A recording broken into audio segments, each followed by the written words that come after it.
This week on Supercars Torque, Heimy gets his first win and Facebook decides we need a parity adjustment to speed the Commodore back up.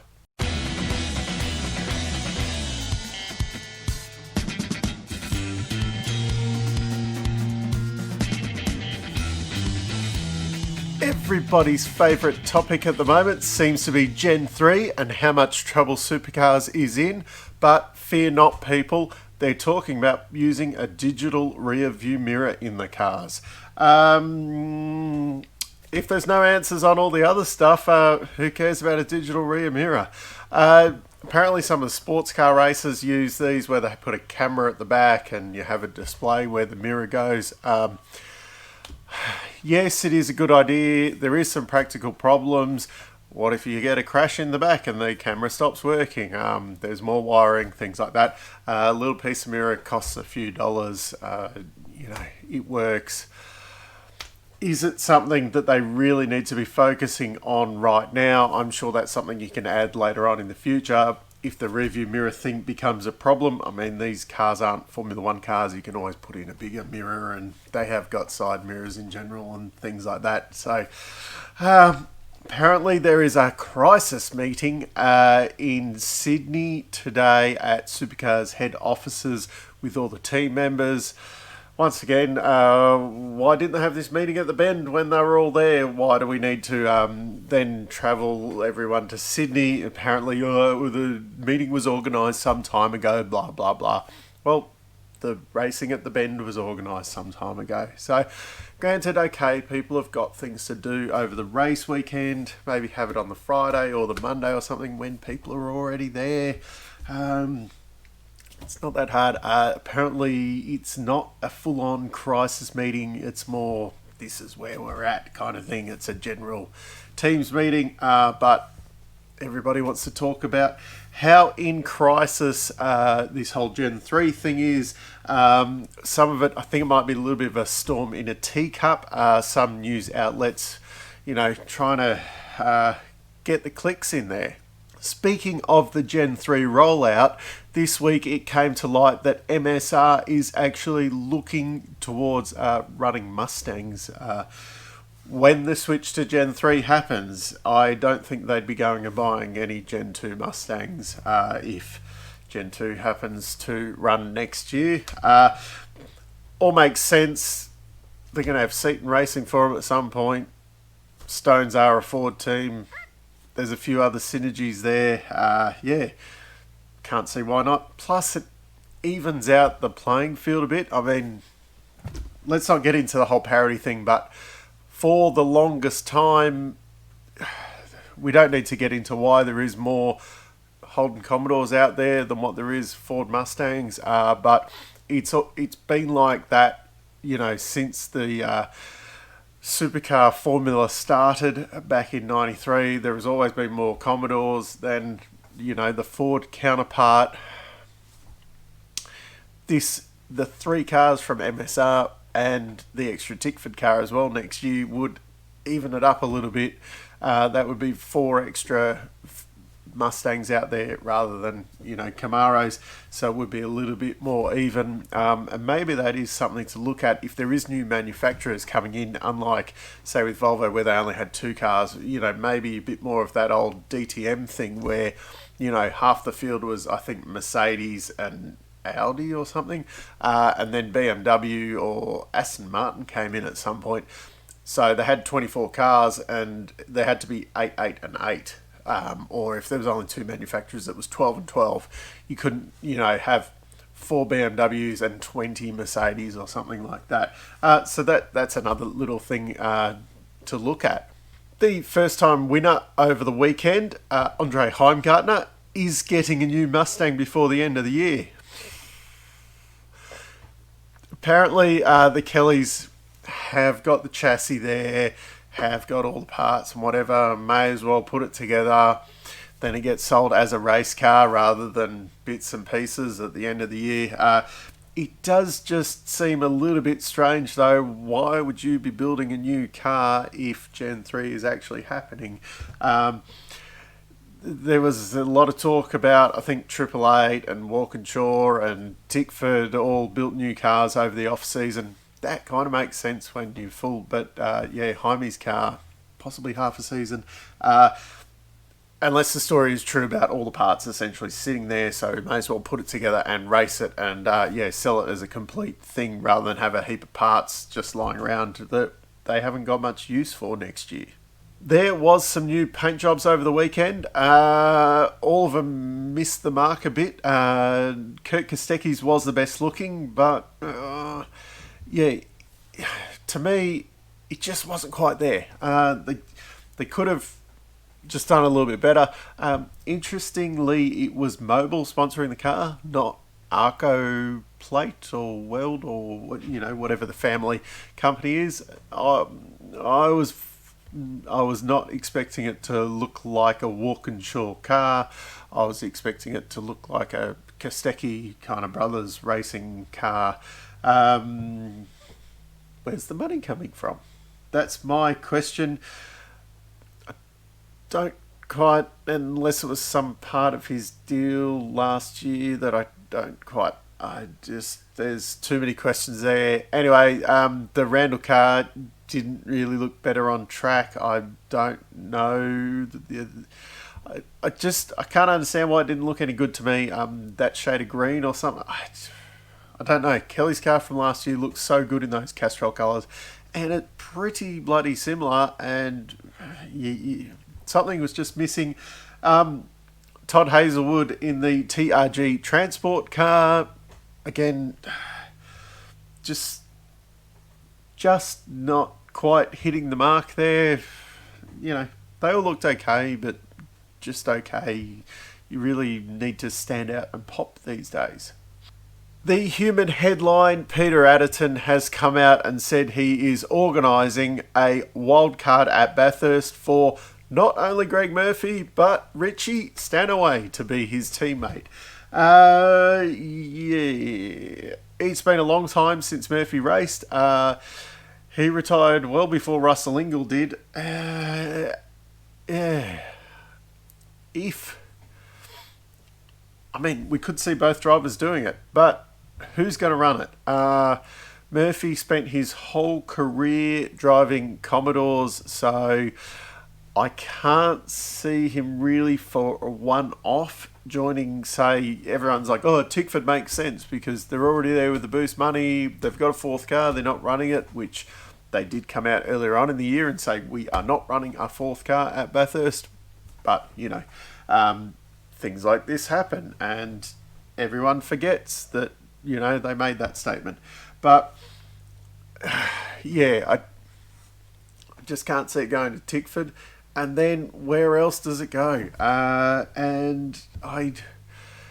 You'd at least want to be, maybe it'll be a 888 fourth car. That probably makes more sense than a lot of the other options, because you would at least want it to be a very, very, very competitive car, rather than, if they go out in, say, a third Matt Stone racing car, just for argument's sake, or, Techno Team Sydney car or something like that, they're going to be even further away from the pace. At least if they get themselves in, a really top-line car, it'll be easy to drive.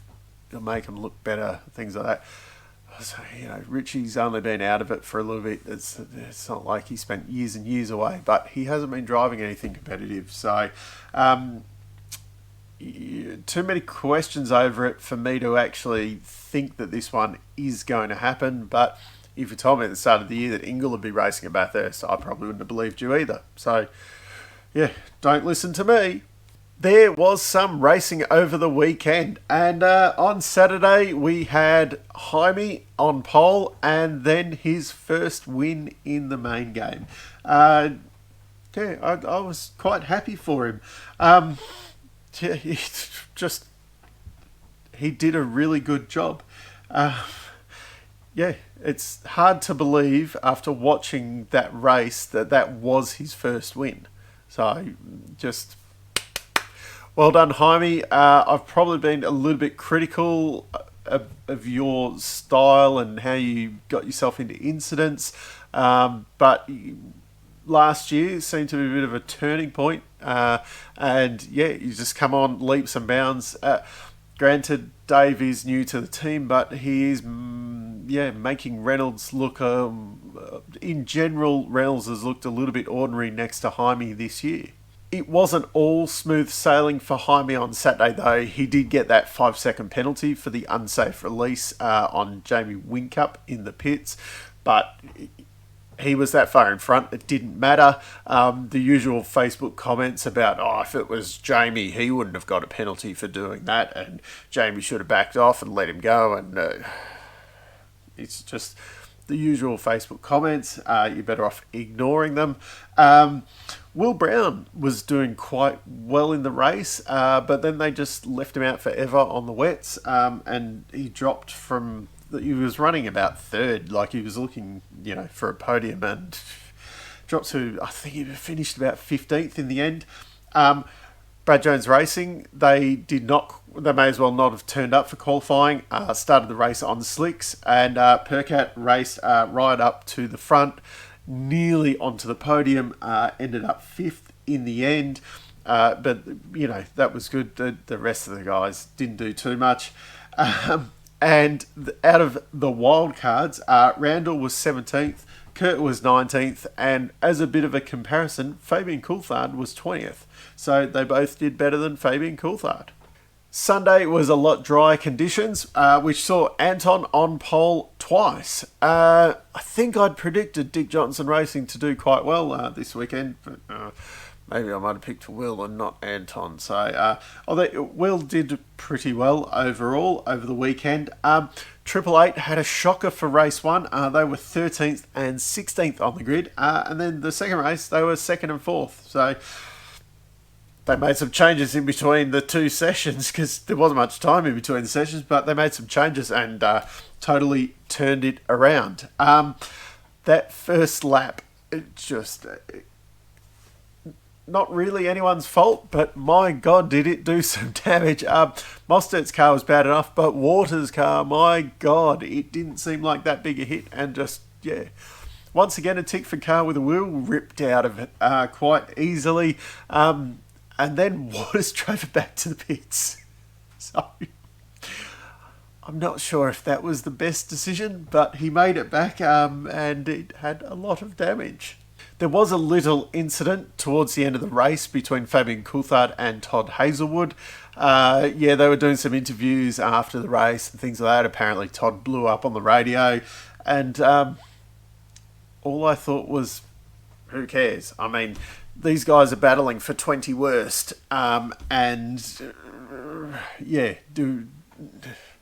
if the battle was up the front, they're trying to spark a bit of rivalry, I suppose, but, maybe pick some people like the whole Chaz and Cam thing who happened to crash into each other again this race.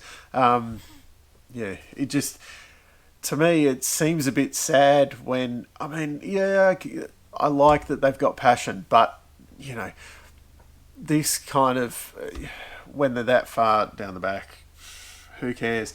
Now, the Wildcards. Thomas Randall, 8th. Top 10 position there. Kurt Kostecki, 16th. And comparison man, Fabian Coulthard, was 22nd. So, the Wildcards, this is what I was expecting from Randall. I wasn't quite expecting this good from Kurt Kostecki. This is what I expect from Fabian in a Techno Team Sydney car. So, it is what it is. The third race, Anton led from the start. Looked like it was going to be a bit of a repeat for race 2 for him. And then misfire. Yeah, that really, really sucked. It sucked for Anton. And if you're a DJR fan, not so bad if you're a Cam Waters fan, because he got the lead and took the win. So, I was surprised to see Jamie give up his position to Shane so easily. I've probably been a little bit critical of Jamie is a bit of a Lewis Hamilton in that respect, where expects the teammates to help him out, but it's not really, the favour doesn't seem to be returned. But this year he seems to be helping Shane. This really is his kind of retirement tour, I guess. And I'm sure some people are going to complain about this race being a bit of a snooze fest. Once Anton was out, not much happened. I did find myself kind of on the edge of my seat, though, because I fully expected for Shane to kind of mow Cam down and pass him at some point, and it just never happened. So although there wasn't that kind of battle up front or anything, or the excitement of Heimy winning for the first time kind of blazing away like we had on Saturday, it was quite an interesting race because you weren't quite sure what was going to happen in the end. And we did get to see 3 Ford wins over the weekend, so I'm sure if we jumped on Facebook today, all the Triple Eight fans would be bashing. They're probably a bit more like this, kind of punching away on their keyboards, because they probably don't know how to touch type, but punching away saying, parity, we've got to fix it. Commodore didn't even win 1 race over the weekend, let alone they're supposed to win all 3 races, because Triple Eight. I jest. Shane Van Gisbergen did win the weekend overall, so he did extend his points lead. He's now on 11-12 points. That's 1,112. Doesn't really mean anything because it's a really big number, but he is 190 ahead of his teammate Jamie Whincup. 246 ahead of Chaz. Will Davison, who's been very anonymous this year, but he's finding himself in 4th, 251 behind. And Cam Waters 264 behind, which isn't too bad because Cam's had 2 shocking races this year already.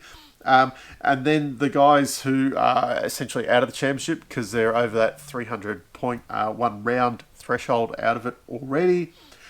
We got Frosty, Anton, Heimy, Percat, and Brody Kostecki. An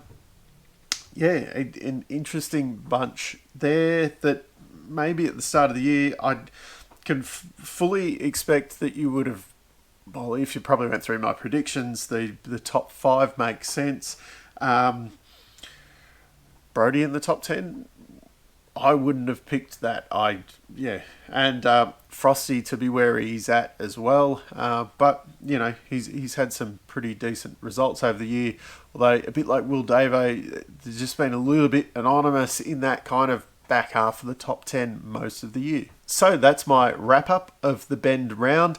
Just a couple of last little notes. Sam Shaheen, they want to use the full 7.7 Grand Prix International whatever circuit. I think the one that we use this weekend is 4.9 Ks, and my God, I think the best racing last year was on that shorter circuit. The sprint races, maybe if it was an endurance race with more cars, this would work better. I much prefer them to see them banging it out on the shorter, tighter circuit than this bigger one. I can only imagine that the 7.7K one will be even worse for the racing. So let me know what you think down in the comments. Super Utes. They didn't look too bad. Considering what they were like, 2019, I think, was the last time they raced, and that was terrible. I would like to go a little bit more extreme with them, like lower them a little bit more, bigger wheels. I think they actually went back to maybe 18s or something. I think they might have been running a slightly bigger wheel at some point, and then they've gone for a smaller wheel, something to do with the slick tyres, maybe. Someone knows better, shoot me a line down in the comments or supercarstalk@gmail.com. But I did, they were a lot better. I'd probably prefer, maybe jam some 22s or something, maybe fill the guards a bit more, make them a bit lower, a bit louder. But, they were sliding around and things like that. It was a little bit back to that old kind of Ute formula. And with I assume that if the racing's good, more people will want to get involved to get more sponsors and that in it, and it will expand. And it could actually go back to some pretty good racing like we used to see when we had the Commodore and Falcon utes out there. But that's it for this week, because I've been talking for far too long once again. I'm still Dave, and I'll catch you later.